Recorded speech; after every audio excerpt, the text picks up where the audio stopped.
don't see the other window. Oh, I gotta hit the Google. Then I gotta hit this one. And that should be me any moment now. There it is. There I am. And I'm up. And off we go to the races. The 14th. We have news this week.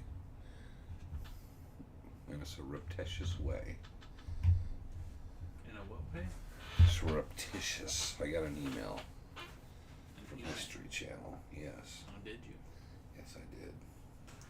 Thanking me for participation and so forth, and a number of things. So, see, it always seems like this mic's so far away, but we can't get it closer over here, can we? We have to move the soundboard. Yeah, I'm sure. Well, I'll move forward. Evening, Glenn. Can you hear me? Am I coming through well? Yes.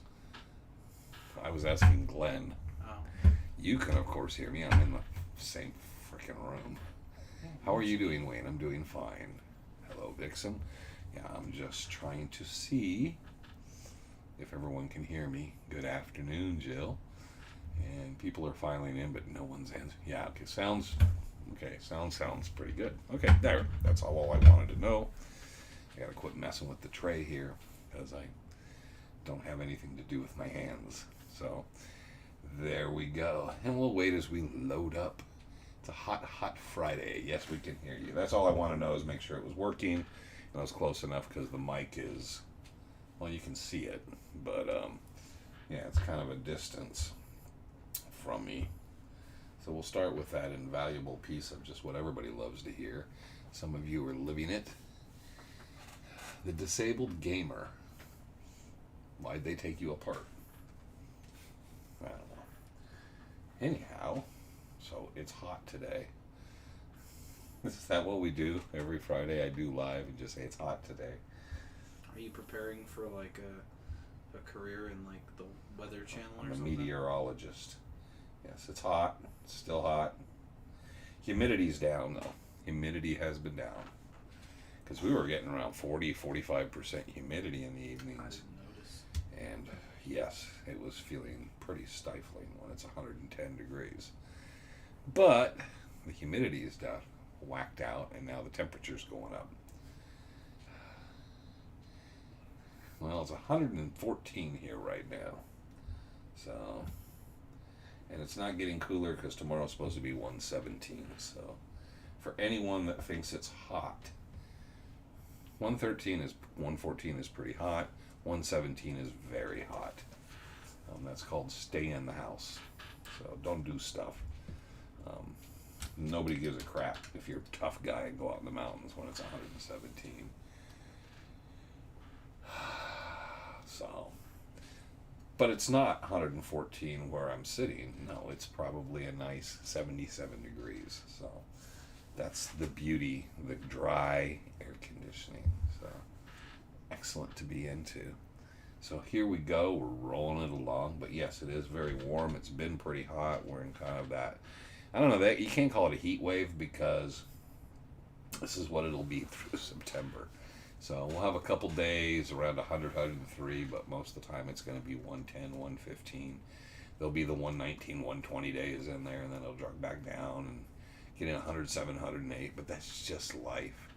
So it's just going to be warm, and that's the summer.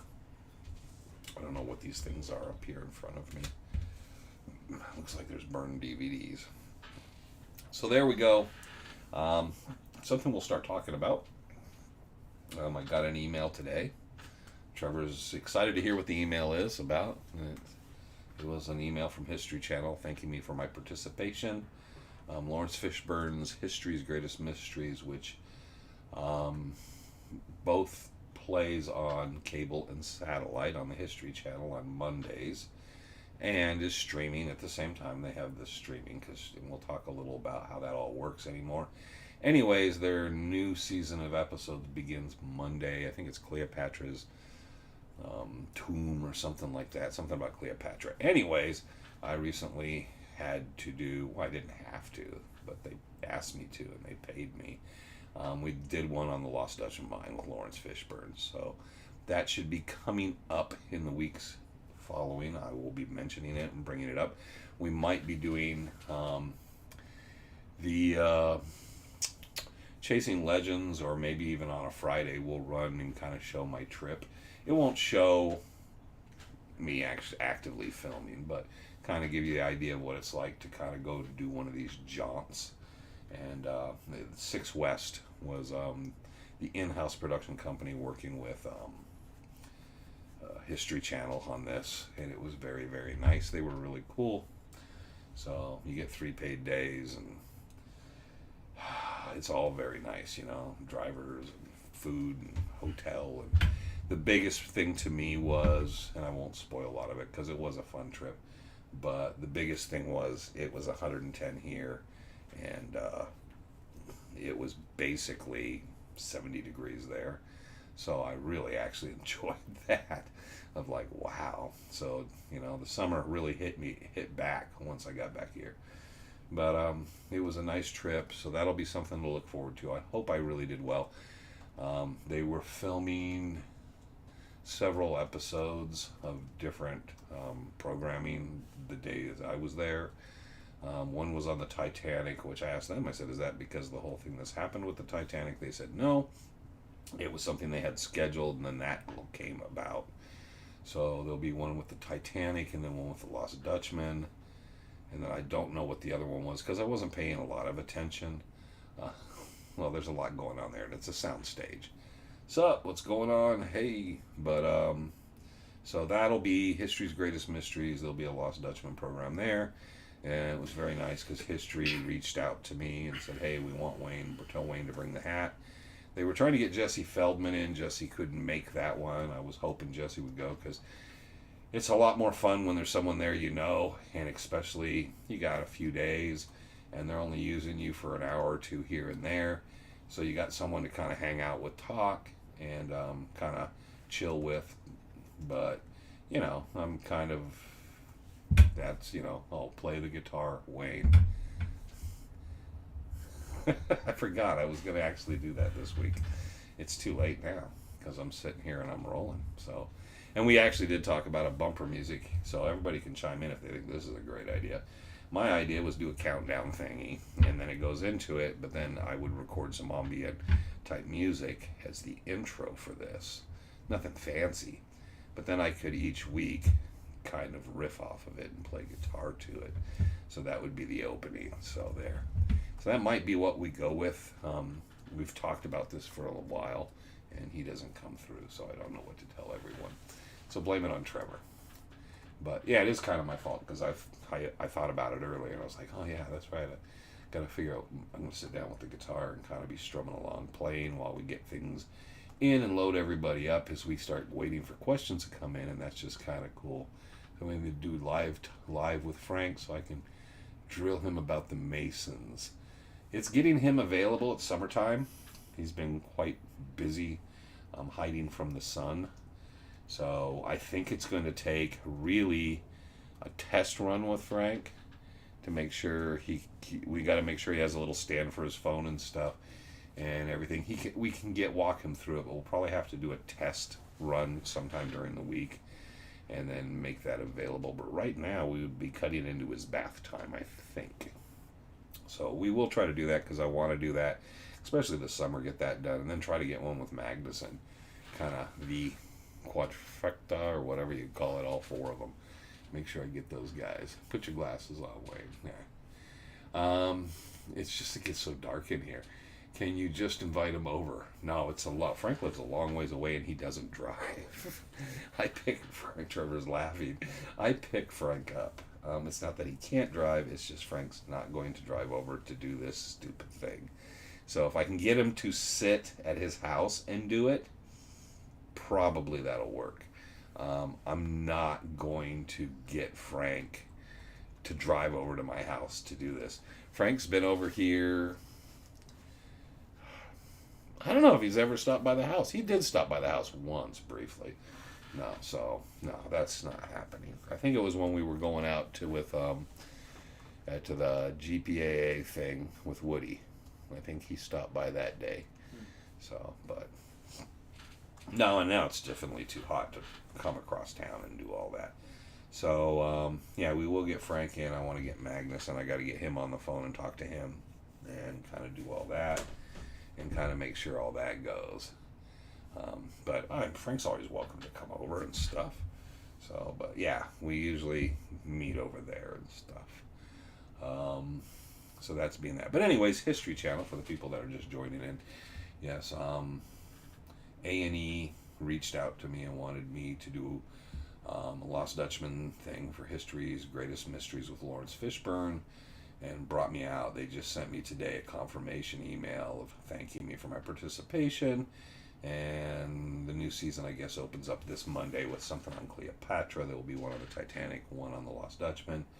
There's some funny stories and stuff and kind of stuff, but I filmed some stuff just to kind of like give us some sort of content and people kind of a look and feel of what it's like day to day. It actually is kind of a little boring because, again, I'm by myself, so I'm just by myself wandering around, and there's a lot of waiting. You know, there's an hour or two that you film. I spend as much time in the green room or the makeup room and stuff like that, and just standing outside smoking and talking to people and that type of thing. But we'll go through, kind of do I don't know if it's good for a Monday Chasing Legends, or maybe we do it for a Friday. Probably want to do some Friday lives as we're waiting for the schedule to come out to talk this up too. Speaking of that, so a lot of people always wonder is like, there was several sites, they've almost all completely disappeared as far as ratings. They've been disappearing as ratings, and how programs are doing doesn't seem to matter as much anymore, because what's happening is with streaming is they're not tracking ratings the same. They don't believe that the streaming ratings are as real as the cable, and cable can include satellite and everything else, but they're not really focused on that. Everything's changed. What does GPAP mean? What? This is supposed to be GPA. Oh, the GPAA is the, what is it they call it? Prospecting Americans, I don't know. What is it called? It's the prospecting thing. Is it Gold Prospecting? Gold Prospecting Association of America. And something the like P is usually Phoenix, isn't it? I don't know. There's a GPAP and then GPAA and yeah, all that. I'm not part of those. Woody is. Frank used to be. I don't think Frank does that. I saw that on the Templars shirt. One on the Templars shirt. GPAP. When you're filming again, Frank's with you and Frank and metal detector, I don't know. I will tell you a secret. I've seen a face. Okay, thank you guys. Well, there you go. Diarrhea splatter. How am I supposed to say that seriously? When you use that as your name, how do you actually address it? Well, thank you for the question, diarrhea splatter. You might as well be Mike Hunt at that point. Yeah, I always try to be careful pronouncing those. And okay, Gold Prospectors Association of Phoenix, and you spelled Phoenix wrong, but that's okay. History Channel will show complete episodes of every show they produced on YouTube except yours. What's the deal? They have ours. It's listed under a different thing. The unexplained. The unexplained. Yeah, but they're there. They're kind of in a weird spot. They are also on demand. You can look it up, but they also run it. They run the European version, which is the same as the American version, but they call it Gold Hunters in Europe. No, it's still there. It's on demand. It's still on YouTube. They brought them all down. Hey, Randy, what are you doing? You're supposed to be at work. What? You just jumping on? You're off the leash and allowed to be on your phone? What the hell? Watch the road, man. Be careful. But getting back to the viewership thing is we're not going to have the viewership numbers, which is a big deal, because it means you don't really know how shows are doing, and they're not. That also shows you, like I've always said, it doesn't matter what the viewership is. That's not determining programming, and that's kind of sad, because that's what everybody believes. It's based on advertising dollars. He with the most money that's willing to come in and like something and put the money behind it will get it to roll, as well as, I don't know, the CEO or executive's wife who really likes a program and they decide to leave it on. So that's going to become a thing of the past. Oh yes, working. Well, why are you working, man? You're supposed to be watching me chilling out. Okay, so we got through that. I'm distracted by Randy because it's cool. I don't think Randy ever joins us here, so it's cool to see him. Most likely military trails: Stoneman Military, Jack San Felice, J.F. Rogers, Truff, Colin Bourne's old Charlie Boy. Colin Bourne's possibly. I've always said, and I think Randy would agree here. Every time the military came through, it depended who was out in front. It's kind of like everybody that goes through the mountains, it's the route that guy out in front takes, or someone is like, oh yeah, this is the I don't think there was a really truly established military trail. So I think if you saw a couple patrols come through somewhere, you think that's the military trail. That would be the military trail to you. That the military went through different ways out there is probably most likely.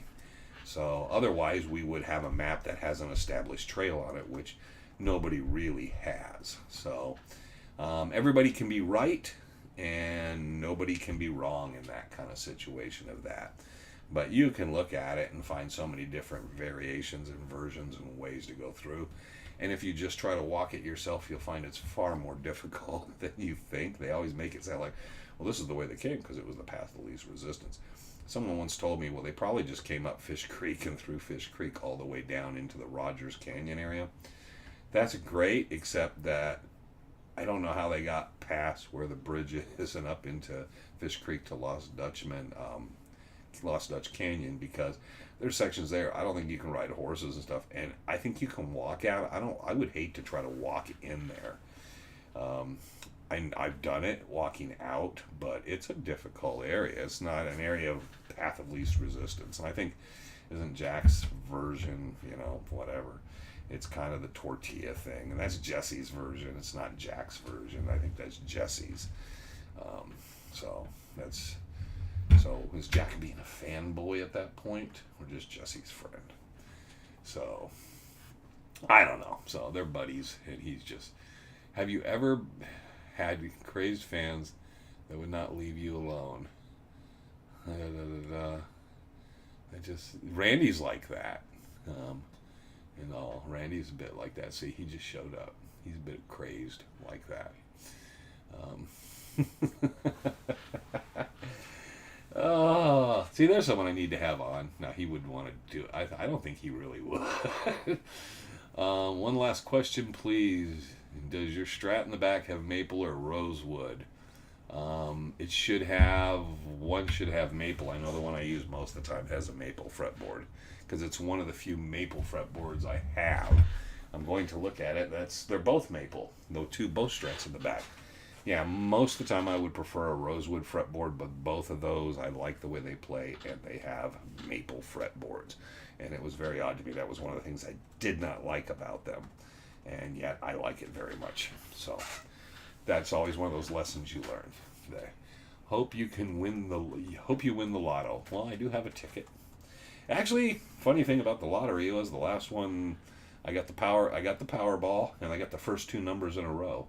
And then this last time I got the first two numbers in a row. So I got kind of nominally a little excited, and then realized I didn't win shit. So, well, I won with the Powerball with the two numbers, but it wasn't that big of a deal. Is it true that the Dutchman left a pan near the entrance? I don't know. Nobody's found it. I don't think that's mentioned. I don't know if it's in the bark notes. There's stuff mentioned in the bark notes, and then there's a problem. One of the problems with the Lost Dutchman story is, and what becomes problematic as you continue is, each book you read adds things. If you just read the bark notes and say Trail of the Dutchman by Barry Storm, not Thunder God's Gold, Trail of the Dutchman, the first book, and then you read Lost Dutchman Mine by Sim Zeeley and Killer Mountains, maybe Curse of the Dutchman, Helen Corbin, you would have a lot of things really your ducks in a row, and there would be a lot of things that you would think are there, or you wouldn't have those things that you think are there that aren't. I think it becomes really difficult to overcome once you get things in your head and you realize, oh, that's nonsense. It's like the Weaver's Needle and the Shadow and 4 o'clock and that kind of stuff, which is all absolute BS. But it's so ingrained and been, every writer likes to put that in and talk about it. Jacob Waltz running around, drinking in bars, yelling about his mind and murdering people. And as we've seen, he would have been strung up. He would have had his throat slit. He would not have lasted 20, 30 years around Phoenix if that's how he was. But, it's a great story. And so they add all these things in, the elements of storytelling. So you go by certain books and so forth, you would have find they all kind of like stand up with one another, and then you find people, Barry Storm, obviously, Trail the Dutchman did fine. He realized, how do I sell more books? He did that. What's your thoughts on the Brownie Holmes manuscript? Thomas Glover is a friend of mine, great guy. He edited it. I'm glad he did, so the public wouldn't have to go down to the library and try to dig up and get a copy reproduced. It was nice he got that out. I like it for what it talks about Brownie and his anecdotes and his stories about looking for the mine. I think it's historically in that process really good. The other side is if you believe the Dick Holmes story and then you read that book and then you do 10 minutes of research, you're probably have to be starting to discuss why would you believe anything Dick Holmes had to say. It has nothing to do with Brownie. It's all about his dad. And it was kind of like really difficult because Dick Holmes got so much wrong, and if you read it, you realize how much he really got wrong. And it's a conversation I had with someone, and I've referred to this. We were talking, and I said, Dick Holmes was a liar. And he said, why would he lie? And I said, no, it's not why would he lie. It's why did he lie? Because if any of that statements and you publish this stuff and that stuff's true, or that's what he said, then he lied, because Jacob Waltz knew he was a citizen of the U.S. Let's just start there. Waltz did not forget this. The papers are there. So that was problematic. So it's, if you're going to base everything on the Holmes stuff, well, great for you. Don't know how that's going to work. Okay. So I like the book because historically it's kind of gives us some insight to Brownie Holmes and his search. The Dick Holmes stuff, it's nice to get it out there so people see that. But the other problem with the Dick Holmes story is there's about 8 versions that Dick Holmes himself and his wife Ida told. So you also run into the problem of they constantly were changing their own story and landmarks and stuff, and then Brownie tried to say, well, that's because they didn't really want to give anything away. Well, then why are you even telling the story in the first place? So there you go. That's kind of my thoughts on all of that. I have it. I have a signed copy from Thomas. I've read it a few times. It's a nice read, and I like reading about Brownie, part of his experience in Dutch hunting and so forth, later in life. Thought you might be interested that I found a reference to the Tuttles and Arizona Silverbell Globe. Not related to me, though. The only one related to me is Adelmeyer Tuttle, A.M. Tuttle. He was the city physician or city surgeon general for a period of time. He was here in Phoenix and was one of the Phoenix City's a homeopathic surgeon and physician when Waltz was here. I have no proof he had anything to do with Waltz. I could not get his journals or anything concerning his treatment plans and what he was doing at the time. But shortly after Waltz died, he became the Surgeon General and the primary physician in Phoenix, and then he passed away. He was buried in the old cemetery down by Waltz in a different section of the cemetery, and then later his wife, who married like 3-4 different guys, had him exhumed and had him moved over to the cemetery over on Van Buren and 35th, and she had him, or 27th Avenue, and had him, all the husbands buried with her, and there's a big monument there. with all them. So that was the only person I know family wise that was here. And like I said, I got some descendants, and they sent me pictures and a bunch of material that I gave to the city of Phoenix, some historical society, but I was unable to get a hold of anything of his to see his daily work plans and so forth. It would be great to find out Julia Thomas's or Jacob Waltz's name was in some reference there of his, appointments and stuff, but I was never able to get any of that. Okay, free guitar setups here. Did anyone... What? I don't understand that. Did anyone ever find Cash's waltz? No, because that's one thing I've always been curious with a lot of the guys that have found the Dutchman, and there's about, let's say, in the last 20 years, there's been 10 or 15 people that claim they got the Dutchman stuff. The Dutchman stuff, nobody's ever found the Cash's, so... And that would be the important part, because you'd find the actual process store. It's always funny when people find ore and say, yeah, this ore matches this ore. You're holding both ores. Okay, that's not very good scientific testing. When you're the guy who has everything. What's your current feeling on the spiral staircase?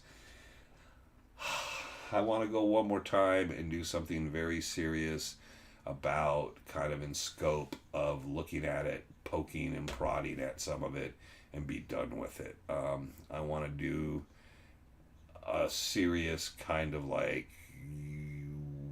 whatever I can down there. I'd like to see if there was anything to any of it. I'm not going to be able to historically go any further than I did, so it'd be the physical dealing with it. That will happen, so, and if it's still there, who knows. All it's going to take is a big fire and a big frickin' rainstorms, and that thing might be done for good. Okay, so we got, I don't know what the free guitar setups are here, but okay. I'd be interested in reference to the Tuttles. Okay, yeah, the Tuttles that my last name attached to came over on the planter to New Haven, settled New Haven colony in Connecticut. Yale College's first building was actually the founding Tuttle home, and they came out of there, went through Pennsylvania into West Virginia. So, and then there's just one group of that group that made it to Arizona. Actually, I had a cousin that moved here for a while, but no. So, found widely available information about a Miguel Peralta who had a story of it, yes, and was a minor. Yep, he committed suicide. Occam's razor, need I say more? Yeah, there's a lot of information on him and his family and so forth, and there's pictures of his store. Yeah, I think, did he commit suicide here, Tombstone, or Tucson? Anyways, yeah, he had failed business and all. We do not know if that's the same Miguel Peralta with Waltz. There was speculation. That information, to some degree, I believe is in Thomas Glover's book, The Golden Dream, if you can find a copy of that. He did a nice deep dive into that. Do you make any royalties on existing TV series? No, there's no such thing as that. Sorry. No, they didn't set that up. I have what I have from that. I did pretty good off of working that and the continuing to work with them. But no, there's no royalty set up on that type of thing. It's just you get paid as you go. And if you went in and said, oh, I'd like a royalty on this, because of streaming and everything, like I was talking earlier with viewership, there's no way they can track it anymore. It's getting, that's going to be the biggest problem with streaming. Yeah, there was probably 3 or 4 different Tuttle families that came through. One ended up in Texas. There's a bunch of them. I have several books and stuff on that stuff. So, okay. How is Bob Shoes doing? He made a California trip, had a blast. It rained. It was a mud hole, but he had a great time. We just talked last week. We talk off and on. There'll be a week we'll talk 2 or 3 times, and there'll be a week or 2 we don't say anything, don't have nothing. It's hot. He's busy, I'm busy. I'm hoping he'll just kind of like take it easy. So there you go. But he's definitely doing well the last time I talked to him. Dallas Wright. Are you related to Larry Wright or Randy Wright? There's Wrights everywhere.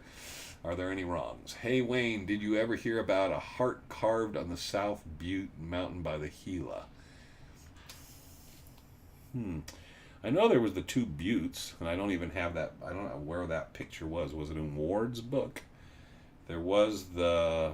Yeah, I'm pretty sure that's where you're talking. That was the first start of the first rendezvous. As they were looking for that. I think in Bob Ward's book there was a picture, and it had a heart-shaped butte. And somebody who knows could remind me, but I think it was in the Bob Ward book. And that was where the first rendezvous was located, and they went out to search and see if they could pinpoint everything in the photograph and stuff. And I don't believe they were successful in doing all that. And that was the establishment of the rendezvous. It was a bunch of people saying, we should go out and camp and hunt for that. And then it became a thing, and now, 20 years later, it's still a thing. There you go. Okay, so there's that. All right. Do you think still Spanish silver gold bars at Victoria Peak? Yeah, there are, because supposedly Doc Noss, I mean, if you believe any of that story, he took a bunch of stuff out and buried it everywhere. Someday I will talk about that. I got more information on that than I ever thought I would, not being a Victoria Peak Doc Noss guy. And then I ended up with the mother load of really cool stuff. And it's very cool, but yes, I believe a lot of the stuff that Doc kind of hid, moved around, and started shifting around and stuff, there's a lot of stuff still out there somewhere that nobody's run into. Hope you're doing well. Do you know if any of the Dutchman ore Holmes is hematite or rose quartz? I didn't see hematite in the matchbox. It's supposed to be in hematite, is what I always thought. It's a good statement, because that's always my question, is because hematite comes little, let's say, flavored differently. And I've seen hematite in the Superstitions and quartz and hematite, and I'm not sure. It's not, if you see a normal piece that someone says, here's some hematite with quartz through the hematite with gold, it's very different looking than any of the ore you've ever seen. So that's like, but then there is more of a smoky, darker, and then you have the Starry Night ore, which we've heard about. I don't know how many people heard about that. It was, where you get in there and the hematite would look like a billion stars in the cave when you put a light on it. So, and I don't know if the Holmes ore is really from Holmes. I've always kind of wondered if Holmes just kind of said, oh yeah, I was there. He was there at the time. But I would think someone has to have a piece of that ore. But, that's one of the funny things, too, is everybody claims to know there's a piece of ore. I always found that odd that the massacre grounds, nobody ever kept a scrap of that. Everybody seems to get rid of it, and then everybody seems to have a piece, so you don't really have an actual piece anymore that I think you can really just swear 100% by. Do very well. Okay, we're doing that. No. What did you say? No, Randy. No, Randy. Randy, no. Okay. I had a heart and a 7 on the hill. It had a heart. Okay, so yeah, because that... But Randy, that was Joe Roboto and Greg Davis and all them. That was in... Was it Ward's book, though? I almost want Trevor to get me Ward's book down so I can thumb through it, but then it looks stupid when I'm sitting here. It's Bob Ward's book, Ripples of Lost Echoes. It's the book that has nothing on the side of it. It's very thin and has a white spine on it. Is it possible to take the ridge line up to Flatiron? Yes, it is possible. Okay? Don't hate me when you do it. So, isn't the Jesuit cross in the cave you found supposed to mark a buried mine or treasure? No, that was what people supposed and what people believed something like that could mean. I don't know why anything would mark. Randy and I have found plenty of things in the mountains and looked at things, and very rarely does one thing lead or really say another. I'm always the one that says, why wouldn't you just draw a map to say how would you get from point A to point B? Why would you make stone maps and everything else?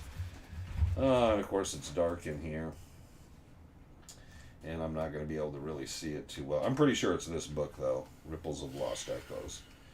And I think it was, but that's how the rendezvous got started. It was that picture and that stuff.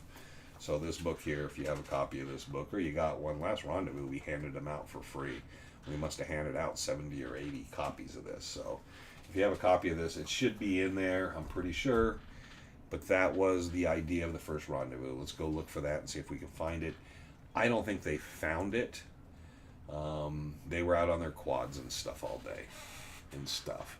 And that was it. Man, we're just like firing through stuff here and all. It's cool that Randy's here, though. Kind of makes me warm and fuzzy inside.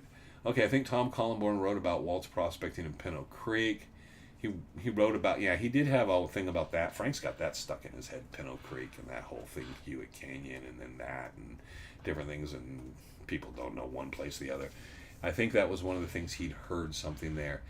Could his mind have been located there? He could have been located anywhere. I wouldn't think it was in the West, because the Petrashes and Julia Thomas early on really focused on the Western superstitions, no matter what anybody will tell you. And they continued to focus on the Western superstitions. I think they got over to Fish Creek a bit, but it was definitely, there was something, and this is the most difficult thing of it all. Jim Bark kept extensive notes and material. John Spangler, his nephew, through his wife by marriage, got most of that information. Some of it was shared with Sims Ely.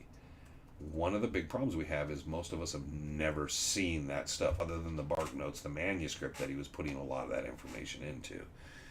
Because of that, we don't know what real information Julia and them had. We only know what Jim Bark shared and a little bit of what Herman said and Julia said to Sims Ely and maybe a couple other people. So there's a reason certain people focused on a certain area. The Rogers Canyon and that area, Bicknell, and a couple of people were really into the Soldier's Mine, and they thought that had to be the area of the Soldier's Mine. It had nothing. I never felt like it was like they were kind of really into the Soldier's Mine, and there's a newspaper article that talks about Bicknell was looking for the Soldier's Mine. I think Gottfried and Herman went out there and looking for it. I think Jesse says Gottfried and Herman filed a claim out there. Jesse worked for the Martins later, or not the Martins, the Frasers? Oh, that was the Martins. And he was out that way, so that was bad. But when Herman sent people looking for the Dutchmen, friends and people, he was sending them into the Western with superstitions. And that's pretty well documented. So we don't know what they had. People can always speculate and take half statements and use them to kind of drive you a certain direction. I know there's some really cool and interesting mines around Pinot Creek. There's some pretty interesting stuff. And let's always face it. Let's face the reality. I would do pretty good if everybody gave me $1 for every pit mine with an adit down below it in Arizona. So they are pretty common, people finding something in the ground and then digging down through there and going down. Walt says when you listen to Julia and Reinhardt, seems to kind of feel different. And that's just, but hey, maybe that's just Jim Bark. And maybe there was no pit mine. Okay, Wayne, did you read about the 2023 treasure hunt that was still unsolved a month out? I don't know what that is, or I don't know what the Utah... I know there's a thing in Utah they do, Terry Carter and a bunch of people are involved in. Sal went up to before. I don't know about solving it. I know they have a gathering, and I don't know what that's about. I don't know if I've officially ever been invited. They always tell me about it and stuff. One day I would like to know the real story of the Canadian Club whiskey. Tom would tell you. Me too. Actually got a whole weekend I can crash. Dallas Wright, thank you. See, that's what we need to do is an episode with Dallas Wright, Randy Wright, get Larry Wright, and have the Wright brothers, or the Wrights. And we just call them Wright all the time.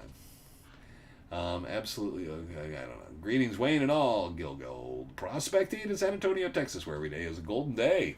Stay cool, drink water, respect the sun. There's a gold nugget waiting for you to be picked up. Where? Okay, just tell me where and I'll go pick it up. I think I've caught everything up, haven't I, Trevor? Yeah. Okay, so basically, keep your eyes out for History's Greatest Mysteries. It will be coming up. It runs on Monday nights on History Channel. That was a very cool prospect to do.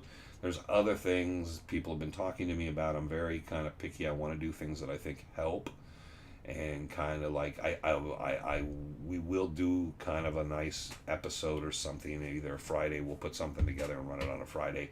which gives you kind of the insight to it and the story behind kind of running through one of these programs, which I think is really interesting for people because not everybody gets a chance and gets, someone sends you plane tickets and stuff, and then you run out and you do all this stuff. There's a little drama to it and all, but this last trip was really, really nice. After the real rough ride of the first season of Legends, and that is not History Channel's problem, but yeah, every production company and everything I've got to work with on History since then has been very smooth and worked out very well. I like the fact that they call me up front and first and say, hey, we want you to come in. Who else do you recommend? And we have a good working relationship on that every year. So that's kind of cool. Happy birthday, Trevor. Why did he say happy birthday, Trevor? I don't know. It's not Trevor's birthday. Okay. If Jacob started at his house, long was his trip. Divide the time, circle in a map, check it out. Well, nobody knows how much he was, because that was the problem. I mean, if Jacob Waltz was leaving his house and going to the mountains and people were following him, if you believe all that and he was drunk and running around if you start I think you just get up and realize after 3 or 4 days, hey, Waltz must be gone. His place is everything's kind of like locked up and everybody's on, his horses are gone too. I don't know how much they were aware of his comings and goings and what he was doing. He paid some people in a bit of gold. I'm sure they realized he had prospected most of his life. Now he was doing this. I don't think anybody thought in any terms that he was wealthy or rich or had something hidden. So I think the problem is, and if you read the newspaper articles and some of the interviews with neighbors and people that knew him, real interviews, not stuff that people make up and put in books, but if you ever read some of the real interviews with people, the Steinegers and the Grohovas and stuff, some of those real interviews, they didn't think Waltz had a pot to piss in, and they were really surprised, like, wow, he did have some gold and all this. So that tells you that Waltz pretty much, he didn't have anything to spend the money on. He was comfortable, he was living life, had his house, he had his ducks and geese and his horses, and he wasn't prospecting anymore. He was probably just fine day to day, living his life, doing well. And I think that it becomes a problem for everybody is everybody started building these stories up. When Waltz dies, they don't get his name right. They can't get the story right. They talk about just some woman. Then they say she's his maid, and nobody was aware of all of it. And then they finally people started interviewing and talking. They needed content for a newspaper, and then they got more. It took a couple years before they really started getting decent information using his name and being aware of who he was. He was just that old guy that lived outside of town, and he wasn't in there, So if he started from the house, who knows how long was he gone? And then there's people that act like, yeah, he went up and went around the Salt River and came in on the north side, and then he was going down to Rogers Canyon, coming out the south side, and then you go out there and walk that sometime, even ride it. That's a long way to go, just to pick up a cache or something, when nobody's really following you to begin with. I mean, there's plenty of ways you could have rode through there and been able to tell if anybody's following you. Kind of like the story I told on the last Chasing Legends, where the two guys are in camp and pretending to sleep, and then they're hiding from Waltz and all that, A lot of these stories are silly. Okay, so I don't know why it's Trevor's birthday. Happy birthday, Trevor. You'd have to know his travel speed. One guy can walk 3 miles, another 10 miles a day or more. Me and Randy could really haul. We could make it all through, there's days you could really make it through. And Waltz had horses, remember. So I think people fail to always that. They show the pictures of him leading a burro. He had a horse and he had a burro, and that was so he was riding. So but then I don't know how well that would work for him. So he wasn't walking to the mountains, and I'm sorry, a 60, 70-year-old man's not making great time, especially someone take the count of the times and everything else. So I would say he probably rode most of the time, and then the reason he wasn't going is it was so difficult probably to get on the horse, and then once he was on the horse, all the ride time, which is why he told Julia, we'll just get in the wagon, and at that one point he just said, we'll just ride out and I'll show you which mountains and kind of where to go, because I think he just realized he wasn't up to the whole thing. Okay, if I go to the rendezvous, We can get a panoramic photo of the mountain range from the site of the old Borehouse Quarter Circle U. Yeah, you can get up on the cliffs behind it. I know Paul Shimmick did. Some of them did. They were trying to replicate an old picture. That would be the best way to do it, is go back into the canyon, go along the creek, go up that backside. A lot of bighorn sheep, like there's a big area you can stand up on.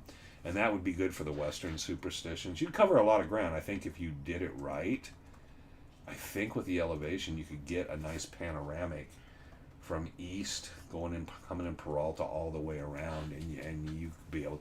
The other thing is you got to know what everything is. Dogs are starting to fight and play. All right, so what do we got next? Arthur Peterson. Yeah, it says Arthur Peterson. Arthur Peterson. What's the story over the Arcana group claiming they found the lost Dutch mine? Yeah, what is their problem? What's the deal with them? How come it's taken them 20 years to do this? Arcana. So you have the Arcane group. What is it? They got 3 or 4 of these groups they use. Why they got fancy names? And they're the guys that had the matching helmets, right? They had matching helmets. And I said, we need matching shirts and helmets. I don't know what's going on with them. I think one of them reached out to me, and then it's kind of... I will tell you this. A lot of these guys want a TV show. And I just talked to someone today and was explaining it. And I said, when they come to you, you might have a TV show or a chance of being on TV. You go to them, thank you. Thank you so much, sir. This is great. God, this is going to be interesting. We will call you right back. And then it goes on a shelf somewhere. And then they never call you. Because that's how it works. They want their original content. They want their copyright. They want their thing. They want the ability to mold it. So I don't know of anyone that's ever walked in the room, gotten something and said, here, I want to present you this. Lust for Gold, Race for Against Time. I think Robert May sought out Robert Kesselring and them. Legend of Superstition Mountains, they sought out the gentleman here, Randy Wright, and myself. And they were asking us, do you know people that would like to do television and stuff? We have this idea. And then once they got to know us, then it was like, well, let's do this. And Randy said, Wayne, why don't we do this? And I said, I don't want to do it. And Randy said, no, we have to do this. Please, please. And I said, oh, okay, Randy. And then I went to do it. And they said, hey, we got a TV show for you guys. Cool. Where's Randy? Oh, he's not doing it. So that was nice of him. But no, that would be... So generally...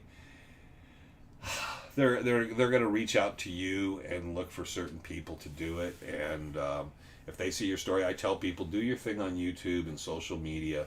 Don't be a nuisance. Don't be an asshole. Don't be abrasive. Be a nice person. Even if your stuff sounds wacky, keep the wackiness controlled and keep your story nice and tight. And keep it factual. And so you got data and stuff. And just wait, and someone will come knocking and say, hey, I mean, anyone can go do a podcast that has 35 people, anybody can do a video that 110 people watch, and that's fine, but you got to put the content out there. What you're doing is, and I use that reference today, is it's a business card. It's getting into someone's Rolodex by putting something out there where everybody has access to it. If you don't give someone something for free to give them an idea, I mean, come on, let's face it, even if you told the entire story sitting here with me of something that you think needs to be a TV show, the thing is, how many people are going to hear it? You're talking, you want a TV show that reaches out to 1 million, 2, 3 million people. Well, we're talking hundreds of people. People are ringing the doorbell. Who's here? Which one of you are here? Okay, Arthur Peterson, what's the Arcana guy? I don't know what's going on with them. They did a bunch of stuff, and then they kind of like disappeared. And then there's another group, too, and I can't remember their name. See, what happens is when they make these little organized groups, it's like when we had the Team Fever and the Heat guys and then Ron Eagle's group, and they come up with all their names, and I get all mixed up of which group's which. And then I run into one of the guys from it, and I'm like, what? And it takes me a while to process which group they're from. What type of material was pulled out of the Indian paint mine? It was like a red clay. That's the clay they used for the pottery and stuff. So I don't know if you can sample or get anything from it, but that's why it was called the Indian paint mine. It was like clay and stuff, and you can find it in a lot of the pottery. Maybe still, people haven't completely taken everything, but you used to find a lot of that pottery spread out through Garden Valley. And I think it's dissipated quite a bit. But that was the whole true source of it. It was for the Indians were kind of cleaning it out. And then someone had it, not Chuck Ayler. Chuck Ayler's place was around the corner in Boulder. Someone else built a house there, built something there, and was there, and they tore that down. I can't remember what it was. I know that's where when we were checking the tuning stuff out too, we were there. God, I hate when someone asks me a really good question. But the Indian paint mine was where the Hohokam Salado, the group that was in Garden Valley, were getting their paint from. There's petroglyphs all the way up to there and all the way back to Garden Valley. There's petroglyphs throughout that whole area and pottery and all kinds of stuff. So that was what that was. And then people started digging in the area, and there's a lot of prospects and mines all through, going north of there and south of there and all through there. You go around the backside, down Boulder, and you'll run into where Chuck Ayler's old camp was and all that. So I think that kind of bad. Okay, that was the same one. So I think I got everything caught up again, don't I, Trevor? Do I get a drink? Yeah.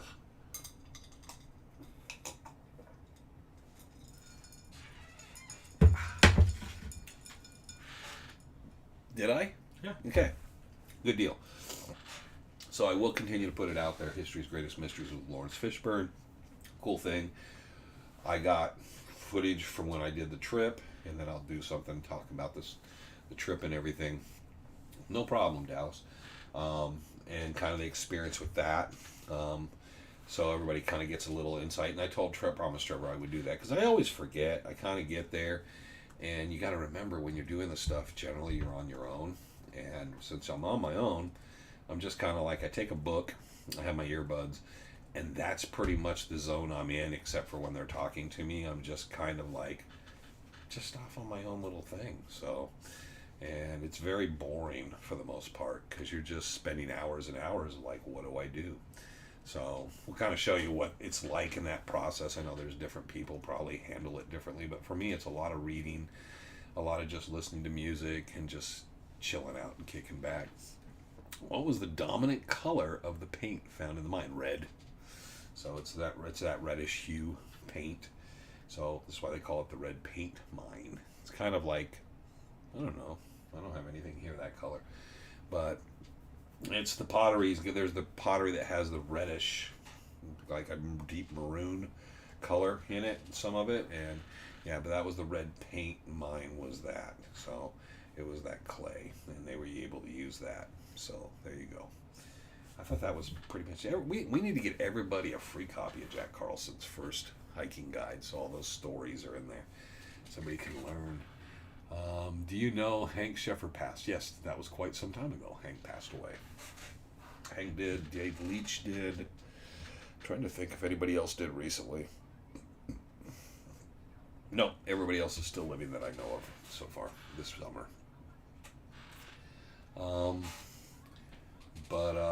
Yeah, I don't have anything here that has that color. But anyways, yeah, Hank passed away some time back. A month or two, a couple months ago. Dave Leach passed away after him. So nobody asked about how Jack's doing. Jack's doing pretty good. He's writing his memoir about being a policeman, I think. I think that's what he's doing. I think it's something like that. Anyways, he's, wanted to visit him and all, but he's so far down the road, and then I call him half the time he's sick, or he's got a cold, or he's getting over something, and you don't want to be, all that kind of stuff and all that. But Jack's doing well. Frank's doing well. I just talked to Frank, and he was doing fine. He didn't have his summer cold yet. And Shoes is doing well. I know Ron and them are doing well. Jesse was doing well. We had a talk for an hour and a half or so. And that might be it. I talk, I just, you kind of make the rounds and talk to some people, and then talk to someone, and then that reminds you to talk to someone else. And I kind of go through that. So kind of see how everybody's doing, and kind of like that exchange of information, how let everybody else know how everyone's doing, and then kind of like quiet down again. So yes, and I used to have a piece of pottery here that had that shade in it. It's pretty common. It's kind of the Arizona red clay common color. So But anyhow, so we'll start wrapping up here. It's Friday. It's not pizza night though. I think it's fish, isn't it? Is it fish tonight? Mm-hmm. That sucks. Okay, I'm not a big fan of the fish night. So, still kicking? Oh, yeah. Well, withdrawing is still kicking. Clay's still kicking. Yeah, Clay, I don't know if he's kicking, but he's doing fine. I don't know how well he needs his balance, needs both feet on the floor. Now, Clay's doing fine too. I know there's a couple people that check on him, and I always ask them how he's doing. I don't want to bug him because, as you know, it's like, oh my God, now I'm gonna, you see him, and he's getting out of the chair, and you're like, oh crap, I just came by just to say, hey, how you doing, and you feel really bad that he seems very comfortable and so forth. But yeah, I always like visiting with him, and then I worry that I wear him out too much. So I like visiting with Clay. But last time I saw Clay was March. So, but everything I've heard, he's doing well as well. So there you go. So I got that with the Clay kicking. So we're going to kind of wrap it up in some stuff. It's only 112 degrees. We're in a good spot. Thanks for your thoughts. Stay cool. There's no staying cool. We're done. We're not staying cool till October. So, but we will be getting some stuff together about the rendezvous and stuff and all that. History's Greatest Mysteries on Monday nights. Check out the Monday night episode. We can't check ratings anymore, but give them some love. I don't know. It's supposed to be about Cleopatra. Hopefully they'll give us enough of a heads up, but we can do that stuff and kind of give everybody else, kind of heads up of what's going on there. And it'd be really cool. It's always cool when they do the Dutchman stuff. And I think this one, the content should be good, and we'll explain that when we get into it. We know what's coming up and everything else. Thank you, everybody. Thank you, everybody. Thanks, Randy, for showing up and like being a bad boy and while you're working, getting on the phone and messing around. That was really cool. Because I don't know if I've ever really noticed you in here. If you I think you've popped in before, but you just popped in and popped out. So that was kind of nice. Everybody have a great weekend. Everybody just take care of yourselves. I never know how to sign this stuff off. Yeah, it's good to see you too, man. See, we need to be like in the mountains doing stuff though. Not now because it's, but it's too hot and shit. But we did get out and do that one thing with the kids, and that was really cool and all. So we did return. We did return to the mountains, and we have proof of it. And we still got video footage of that stuff to kind of throw out there for people and stuff, which is very, very cool. I'll get a bad headache. Well, that's fine. Well, I'll bring the Excedrin.